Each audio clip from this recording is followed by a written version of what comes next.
Hello बच्चों, हम class 12th की जो फिजिक्स पढ़ रहे थे उसमें हमारे पहला लेक्शन चल रहा था। पहला लेसन का हमारा 4 वीडियो हो चुका था। 4 वीडियो में यानी चौथे वीडियो में आखिरी वीडियो में आपको कूलाम के नियम तक हम पढ़ाए थे। ठीक, आज हम कूलाम के नियम पर कुछ क्वेश्चन करवाएंगे जो हमारा यूपी बोर्ड लेवल का भी होगा और थोड़ा कंपटीशन लेवल का भी, हाई लेवल का भी होगा। ठीक, तो चलिए देखते हैं। हमारा 5th क्लास होगा, 5वां क्लास होगा पहले लेसन का। पहले लेसन का नाम है वैद्युत क्षेत्र तथा कूलाम का नियम।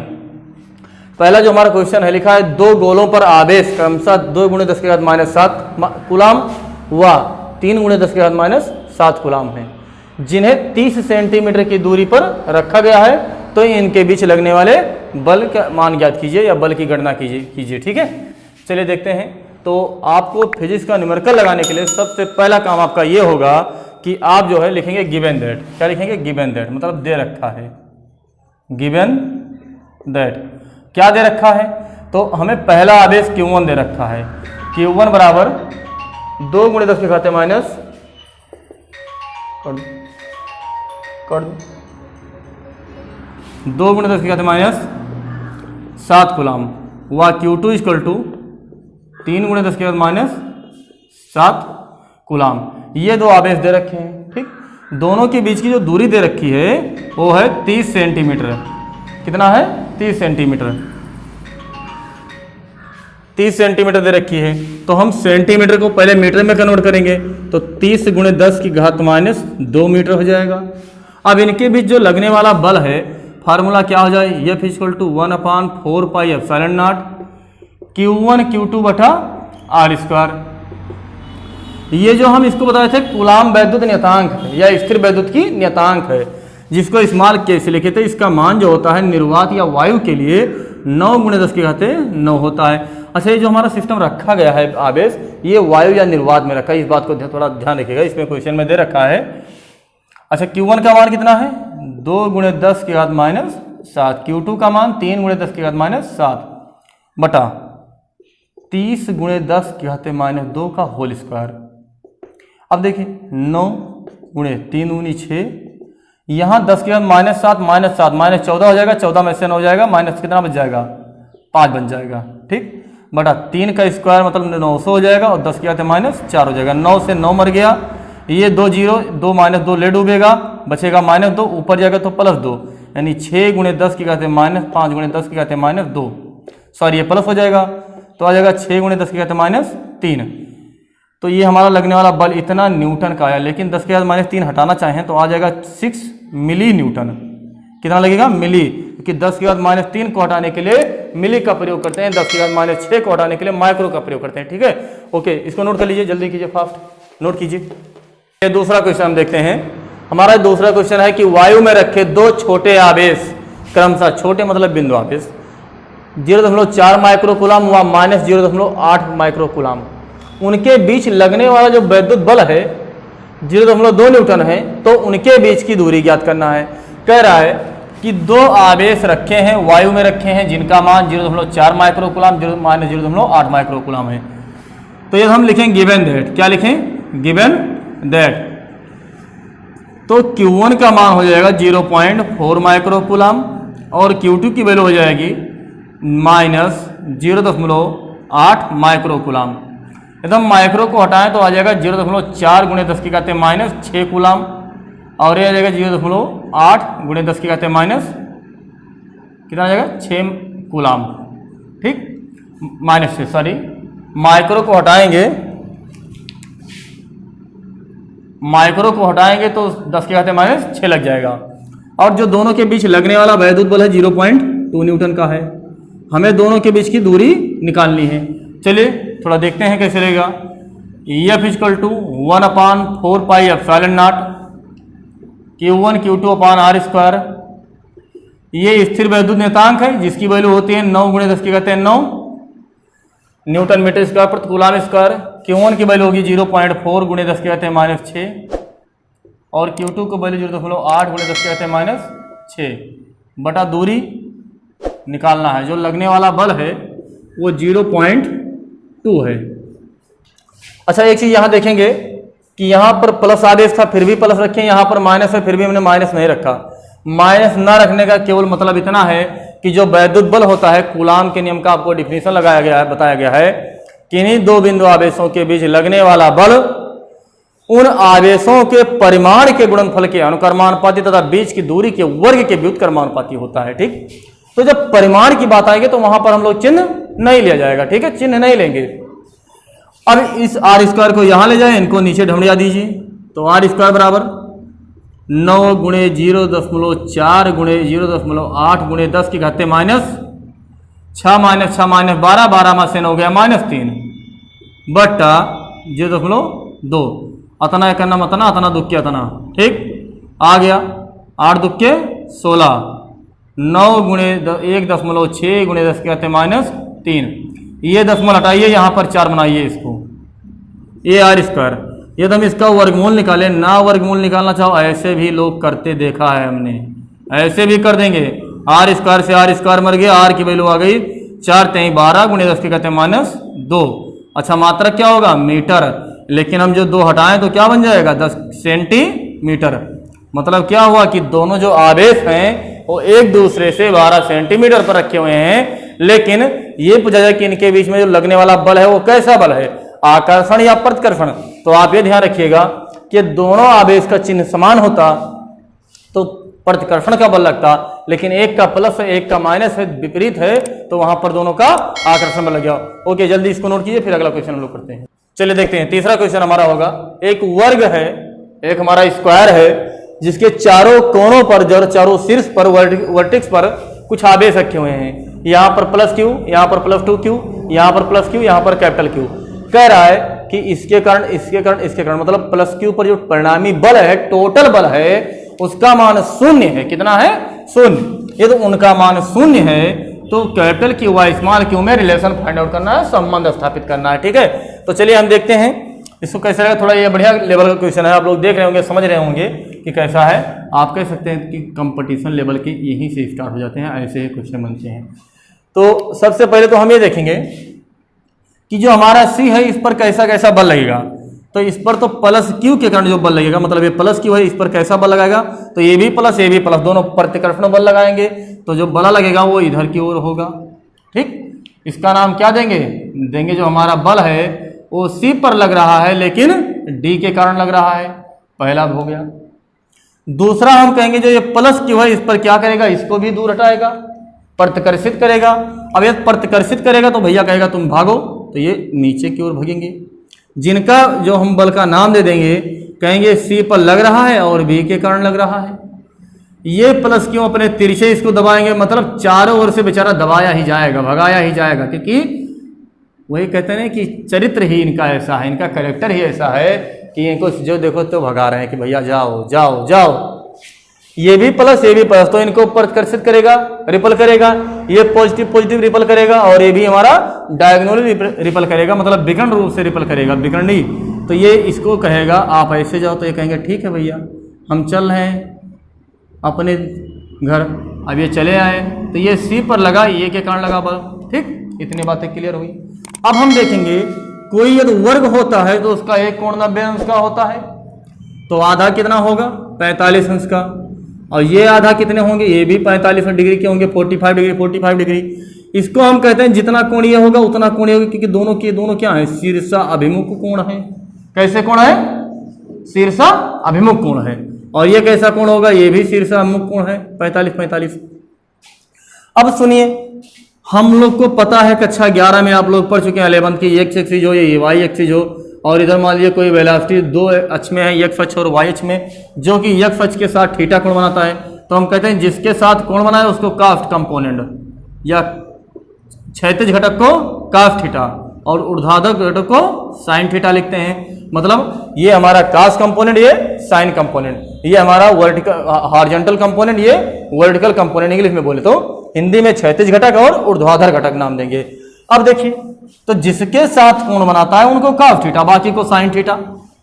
तो ये जो है इनके साथ कोण बनाए, तो हम कहेंगे जब इनके साथ ये कोण बना ही रहे हैं, मान लीजिए बना ही लिए गलत कर दिए, तो ठीक है इसको लिख दीजिए FCD कास 45 अंश।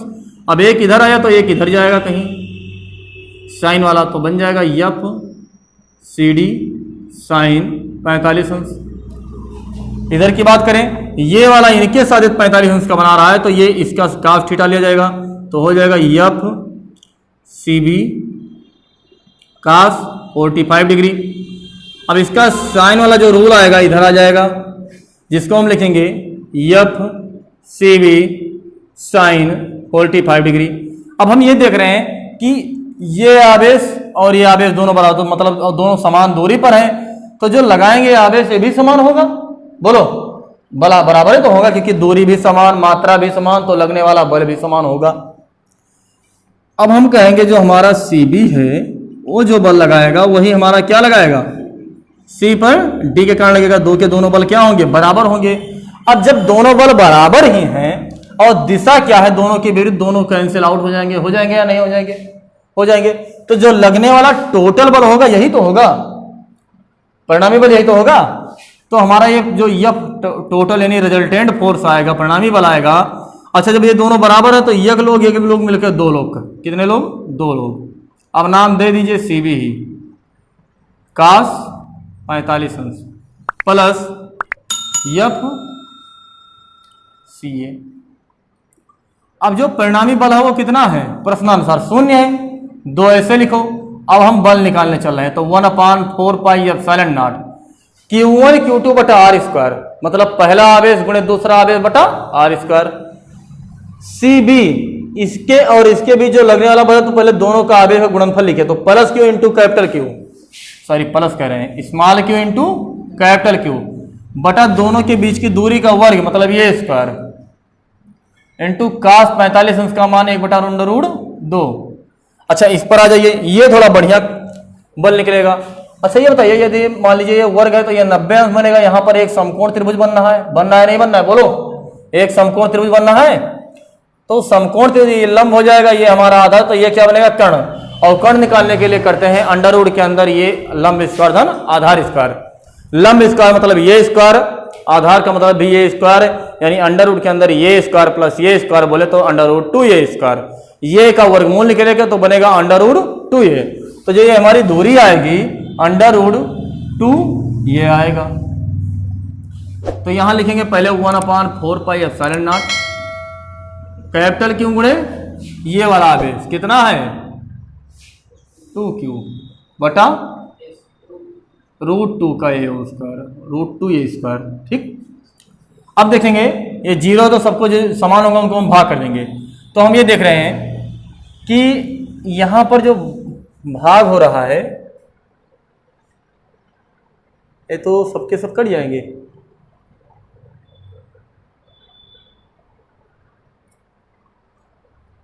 ऐसा कीजिए, ये कैपिटल क्यू और स्मॉल क्यू में संबंध मत दीजिए, परिणामी बल ही ज्ञात कीजिए इसका, क्योंकि ये क्वेश्चन नहीं बन पाएगा। परिणामी बल बराबर क्वेश्चन मार्क निकालना है। कैपिटल के ऊपर जो टोटल फोर्स आएगा वो हमारा कितना होगा, बस ये रिजल्टेंट। चलिए इसको कैलकुलेट कर दीजिए बस। तो जो कॉमन है कॉमन ले लीजिए, तो कॉमन क्या क्या दिख रहा है, कॉमन यहाँ दिख रहा है ऊपर 1/4 पाई एप्सिलॉन नॉट। ठीक, capital Q into small Q, capital Q into small upon ये स्क्वायर, अब ऐसे 2/√2 प्लस यहाँ पर स्मॉल क्यू गया, कैपिटल क्यू गया, ये स्क्वायर गया, क्योंकि √2 का स्क्वायर इन 2 बचेगा, 2/2 कटकर 1 आ जाएगा। 1/4 pi epsilon naught small Q capital Q upon ये स्क्वायर इन ब्रैकेट, इसको √2 का होल स्क्वायर लिखेंगे। स्क्वायर से स्क्वायर कट गया, बचा √2 + 1, अंडर√2 + 1। ये हमारा लगने वाला टोटल बल होगा, ये आएगा। ठीक है, इसका हम लोग संबंध नहीं निकाल, संबंध के लिए हम दूसरा क्वेश्चन कराएंगे। ठीक है, चलिए इसको नोट कीजिए, समझ में आ गया हो तो ठीक है नोट कीजिए। चौथा क्वेश्चन है, कह रहा है कि दो आवेश एक ही अक्ष पर रखे हुए हैं। मान लीजिए, सॉरी ऐसा मत बनाइए, ऐसा कीजिए जो भी अच्छा लगे। प्लस क्यू आवेश यहाँ पर स्थित है और +4 आवेश यहाँ पर स्थित है। ठीक, कह रहा दोनों आवेशों के बीच की जो दूरी है वो यल है। अब चाहे आप कैपिटल माने या स्मॉल, चलो स्मॉल ही मान लेते हैं। कह रहा है कि एक तीसरा आवेश है, किसी तीसरे अन्य आवेश को दोनों आवेशों को मिलाने वाली रेखा के किस बिंदु पर रखा जाए जहां ये संतुलन की अवस्था में हो। क्या हो, संतुलन की अवस्था में हो, या प्लस क्यू आवेश को स्मॉल क्यू से कितनी दूरी पर रखा जाए ताकि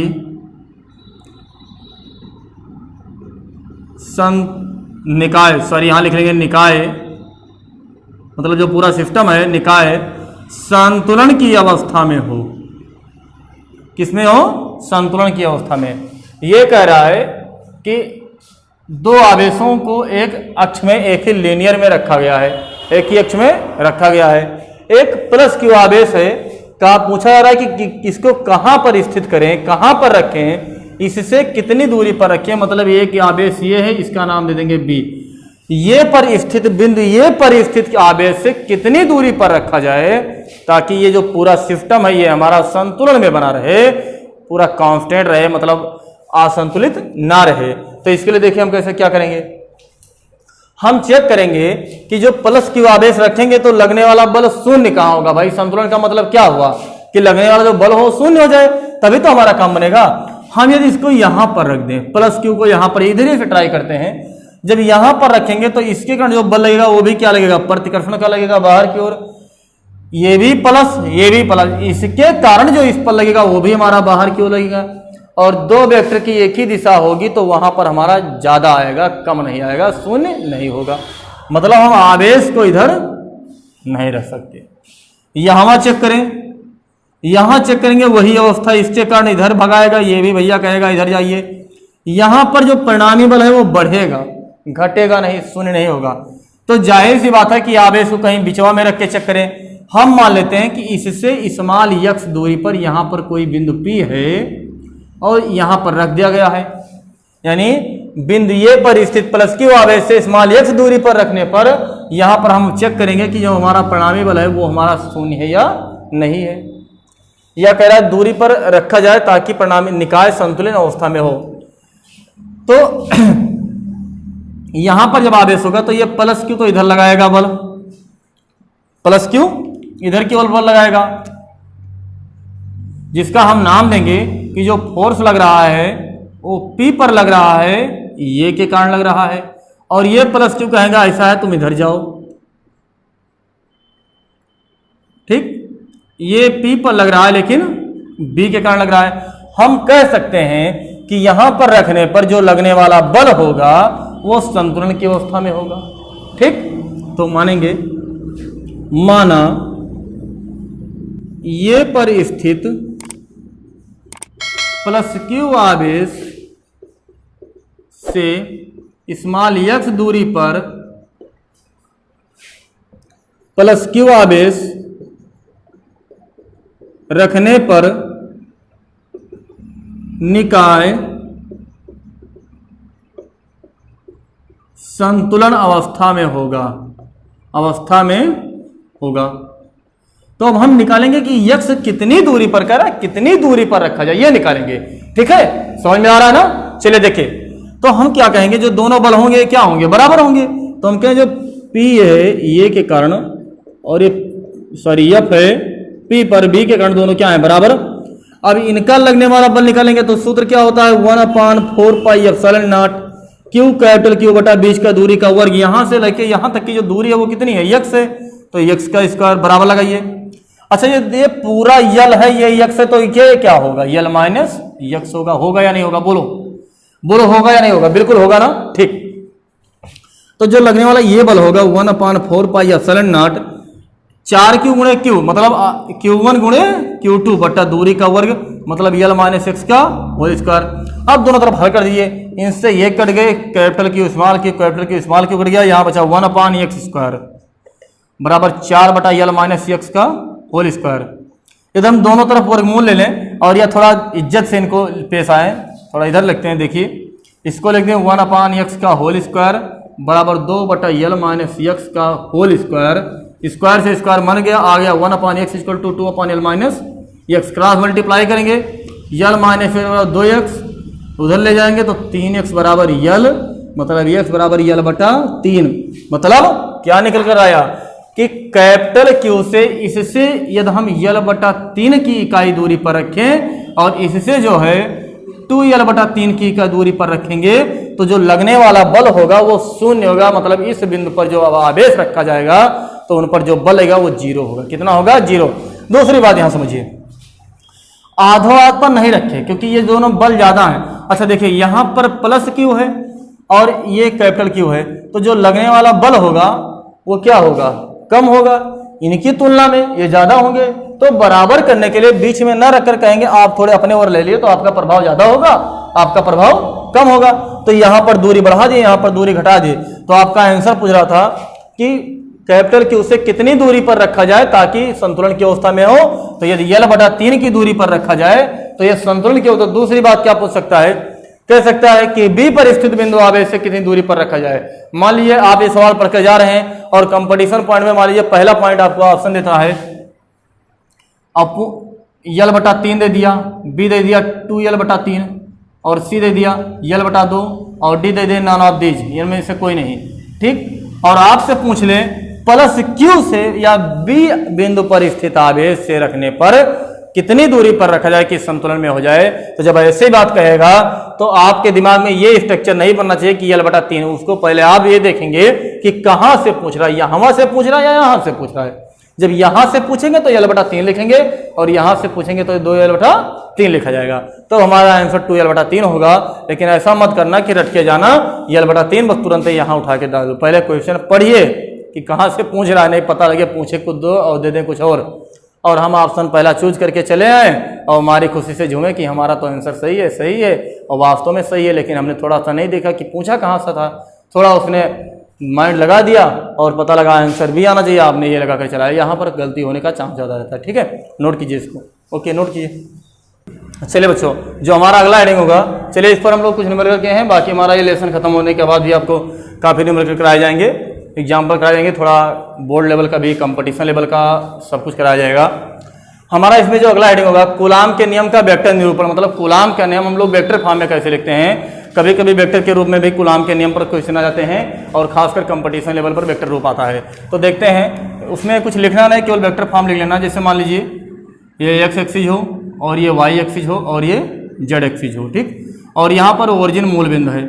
उसके बाद हम कह दें कि यदि यहाँ पर एक आवेश प्लस Q2 रख दें और यहाँ पर प्लस Q1 रख दें और दोनों के बीच का जो स्थिति सदिश है वो हम कह दें R1 है। क्या है? या R है। क्या है? R है। तो हम लिख देंगे मूल बिंदु के सापेक्ष जो स्थिति सदिश है वो कितना है? R है। तो यदि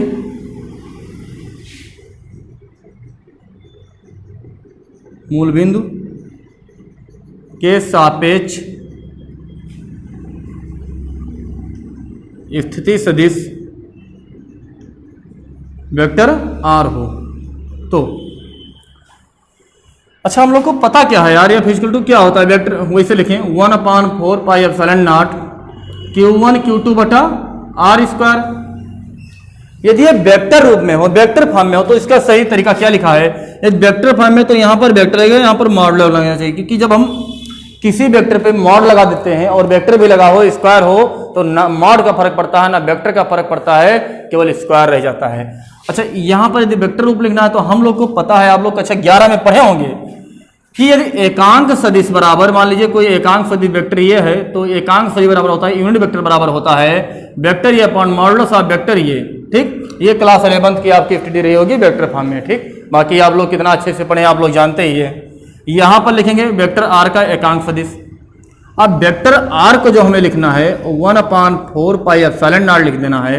उसके बाद लिखेंगे Q1 Q2 बटा मॉडुलस ऑफ वेक्टर R का होल स्क्वायर इनटू, इसमें लिखेंगे vector R upon modulus of vector R। अब यहाँ पर इसको सॉल्व किया जाएगा तो 1/4 पाई एप्सिलॉन नॉट आ जाएगा। उसके बाद Q1 Q2 बटा मॉडुलस ऑफ वेक्टर R का whole cube into vector R। ठीक, ये हमारा कूलाम का नियम होगा, वो भी वेक्टर फॉर्म में। ठीक, किस फॉर्म में? सदिश रूप में, वेक्टर के रूप में। अच्छा, दूसरा क्वेश्चन ये देखेंगे, यहाँ पर थोड़ा अंतर आप लोग समझ लीजिए, नहीं तो फिर कंफ्यूज हो जाएंगे। ऐसा मत करना कि वेक्टर आर को यहाँ क्यूब से काटकर स्क्वायर बना दे। क्यों? क्योंकि यहां पर जो लिखा है वो परिमाण लिखा है। परिमाण हम थोड़ा बता दें कैसे बनता है। जिसमें मान लीजिए वेक्टर आर बराबर 2i कैप प्लस, इसमें मान लो 4i cap plus 3j cap दे दें, ठीक, या मान लो 0k कैप दे दें। तब यदि इसका हम परिमाण निकालेंगे तो आ जाएगा अंडर रूट के अंदर 4 का स्क्वायर, 3 का स्क्वायर और 0 का स्क्वायर, तब आएगा 5 आएगा। कितना आएगा? 5। वेक्टर जो आर आएगा वो कितना आएगा? 5 आएगा। तो यहां पर परिमाण लिखा गया है तो ये बनेगा हमारा 5 का क्यूब, लेकिन वेक्टर आर का मतलब ये केवल लिखा जाएगा, यानी इसमें दिशा आई जे के दिखेगा। इसीलिए वेक्टर रूप का मतलब सदिश निरूपण, सदिश रूप का मतलब दिशा जिसमें आई जे और के दिखे, ठीक। तो मॉडुलस आर क्यूब को हम इससे आर से नहीं काट सकते क्योंकि ये हमारा वेक्टर फॉर्म है और यह वेक्टर का परिमाण निकाला गया है, इसका मॉडुलस निकाला गया है। इसको आप क्लास 11 में बहुत अच्छे से स्टडी किए होंगे, नहीं किए होंगे तो क्लास 11 की जब वीडियो पड़ेगी तो आप उसको देख लीजिएगा, ठीक है। चलिए इसको नोट कीजिए, उसके बाद अगला हेडिंग लेते हैं। ओके, नोट कीजिए फर्स्ट।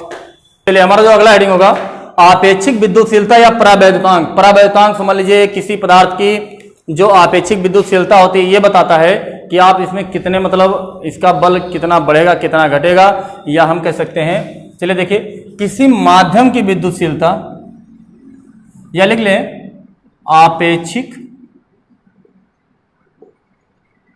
विद्युतशीलता, इसको हम एप्सिलॉन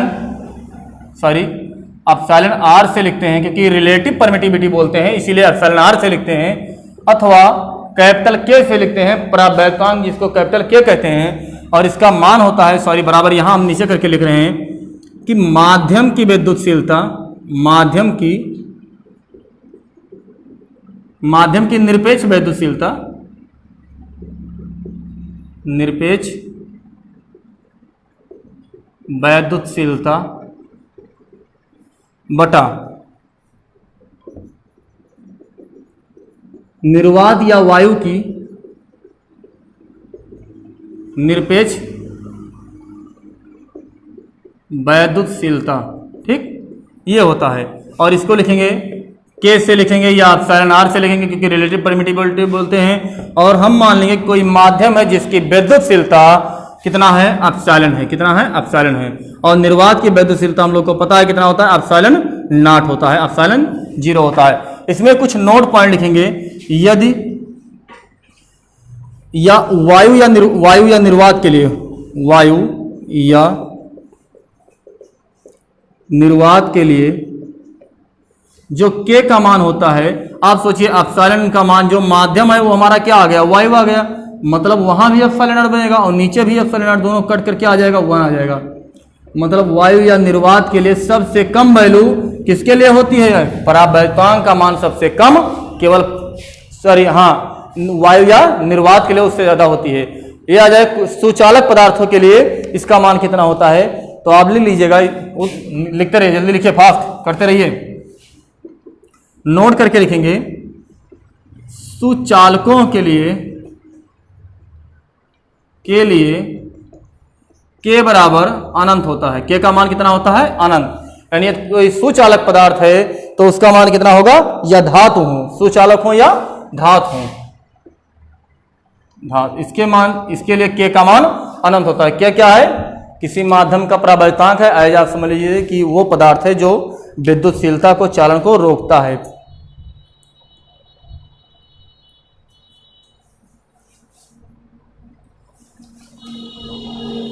ठीक, ओके दोस्तों, इतना हमारा ये क्लास वीडियो का लेक्चर था, क्लास 5 का था। जो हमारा अगला लेक्चर होगा, अगला क्लास होगा, वो हमारा क्लास 6 होगा, जिसमें हम लोग पढ़ेंगे कुछ सतत रूप से आवेशों का वितरण पढ़ेंगे और वैद्युत क्षेत्र पढ़ेंगे, वैद्युत क्षेत्र की मात्राएं पढ़ी जाएगी। चलिए दोस्तों, इतना आप नोट कीजिए, इसके आगे पढ़ते रहिए। Okay, good bye.